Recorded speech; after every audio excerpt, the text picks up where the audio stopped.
Auzubillahiminash-shaytanir-rajim. Bismillahir-rahmanir-rahim. In this topic, I'm gonna discuss about the second right of the Indian Constitution, that's right to freedom. In the earlier lecture, I had discussed about the right to freedom, where I mentioned about that the Constitution of India under Article 19 guarantees us 6 fundamental rights. Hope so you have watched that video. If you have any question, you can ask me at any time. My ID is mentioned in the YouTube channel. Moreover, you can call me at any time or text me at any time on my WhatsApp number 9596307080. Thank you so much. So in this lecture, I'm going to discuss about the second article of right to freedom, that is Article 20.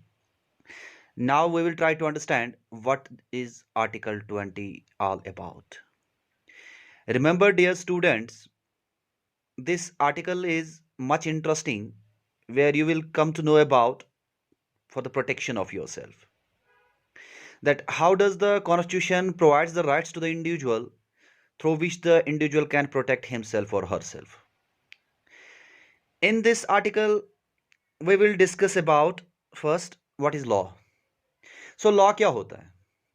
Law simply होता है कि आपको किस चीज के लिए सजा हो सकती है और किस चीज के लिए आपको सजा नहीं हो सकती. So simple. सो आर्टिकल 20 जो है वो कुछ चीजों की बात कर लेता है. पहले समझ लेते हैं कि किन चीजों की बात कर लेता है वो.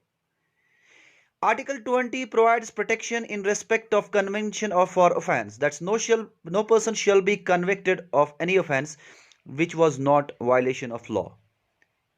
यानी सिंपल अगर हम कहेंगे कि किसी भी पर्सन को तब तक सजा नहीं मिलेगी जब तक न वो वायलेशन ऑफ लॉ करेगा, यानी कानून को तोड़ देगा. अगर कोई बंदा कानून को तोड़ रहा है तो डेफिनेटली उसको सजा मिल जाएगी. Second point, no person shall be punished for same offence more than once. यानी एक ही बंदे को दोबारा सजा नहीं मिल सकती एक ही गुनाह के लिए. And third is, no person shall be compelled to be a witness against himself और हरसेल्फ. किसी भी बंदे को फोर्स नहीं किया जाएगा कि वो अपने खिलाफ ही विटनेस बने. अब थोड़ा डिटेल के साथ जान लेते हैं इस आर्टिकल 20 को, so that you will better understand. In Article 20, we have three terms: ex post facto law, double jeopardy and self-incrimination. अब समझते हैं कि किसको कहते हैं ex post facto law और double jeopardy किसको कहते हैं, self-incrimination किसको कहते हैं, incrimination किसको कहते हैं. एग्जाम्पल के तौर पे मान लीजिए आप एग्जाम दे रहे हो कॉलेज के अंदर, आप एक स्टूडेंट हो और आपको वहां पे चीटिंग करके पकड़ा जाता है और एक कमेटी बिठाई जाती है. उस कमेटी को कहा जाता है आप इसका इन्वेस्टिगेशन कीजिए और देख लीजिएगा कि इस चीटिंग की क्या सजा है. सो लेजिस्लेचर जो होता है, लेजिस्लेचर का काम होता है लॉ बनाना. अब वही देखते हैं हम प्रोस्पेक्टिव लॉ क्या होता है, क्योंकि एक्स पोस्ट फैक्टो लॉ के अंदर दो टर्म्स आपको याद रखने हैं: prospective law, retrospective law. Prospective law का मतलब होता है जो लॉ आज हम बनाएंगे. मतलब आज की डेट में अगर हमने कोई लॉ बनाया, उसके अंदर हमने 50,000 रुपए की पेनल्टी रखी और 5 लाख रुपए का और 5 साल की सजा रखी. This is called prospective law. Retrospective law का मतलब होता रेट्रोस्पेक्टिव लॉ का मतलब होता है, मतलब कोई लॉ हमने 1992 में बनाया है, आज 2020 चल रहा है.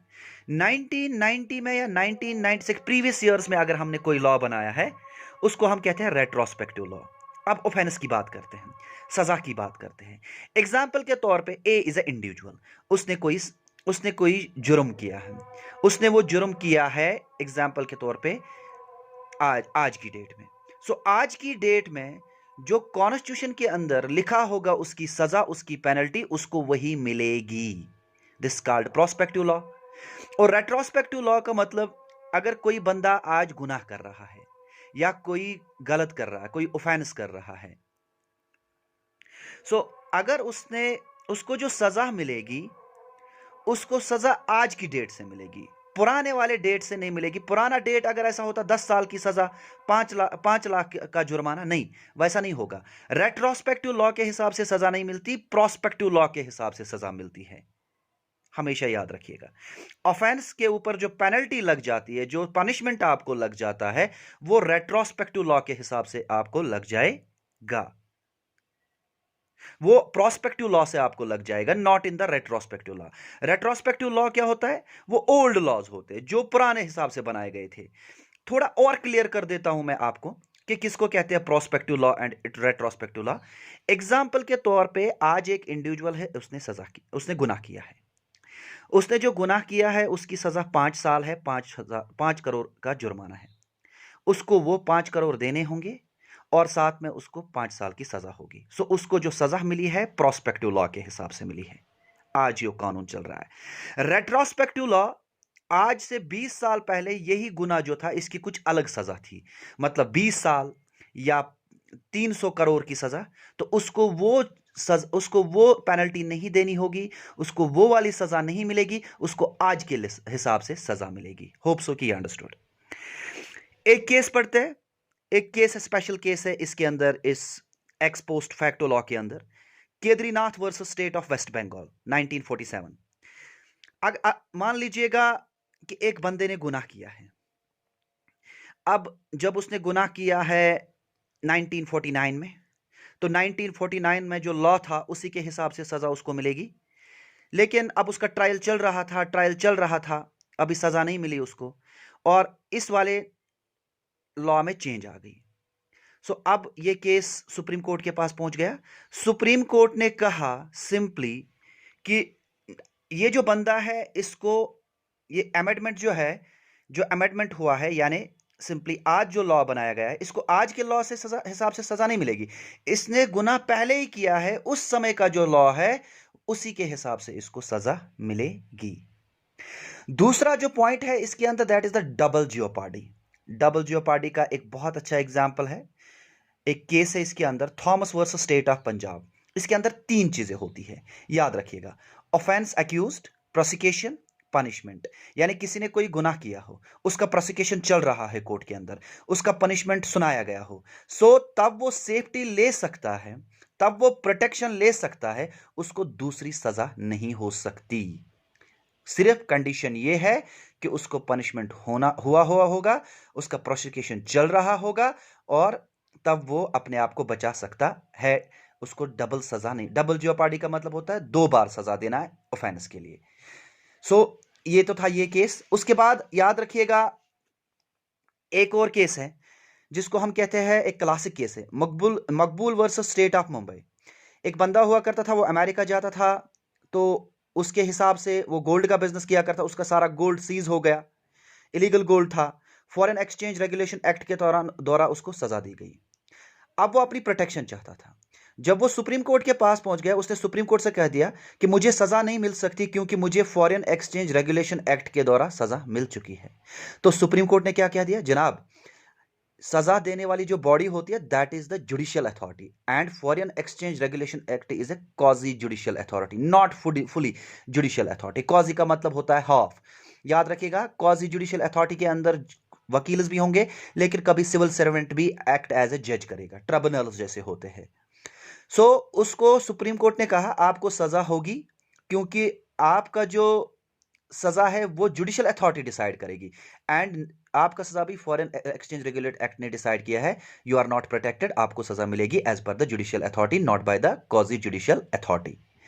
इसी तरीके से 23rd क्लॉज जो है, self incrimination. It means that कि जो इंसान है, एग्जाम्पल के तौर पे, no person shall be compelled to be a witness against himself. So किसी भी इंसान को यह नहीं फोर्स नहीं किया जाएगा कि आप अपने खिलाफ ही गवाही दो। इसके लिए भी एक केस है, नंदनी सैटपैथी वर्सेस पीएस दानी। सो इस केस में जब सुप्रीम कोर्ट के पास केस पहुंच जाता है, वो ये कह देते हैं कि अगर किसी ने कोई जुर्म किया, पुलिस ने उसको, किसी ने कोई करप्शन की, पुलिस ने उसको इन्वेस्टिगेशन के लिए बुलाया और एक लिस्ट ऑफ क्वेश्चंस उससे पूछ रहे हैं और उसे कह रहे हैं जवाब दे दो।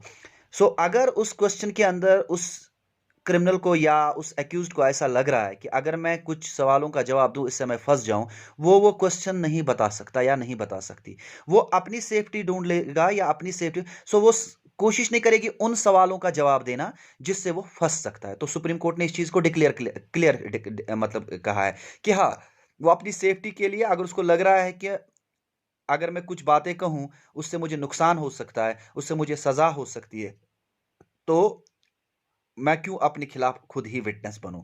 सो उस केस में वो ऐसा कर सकता है। This process called the self incrimination. Hope so you understood this lecture. I tried my level best to make you understand what is Article 20 all about.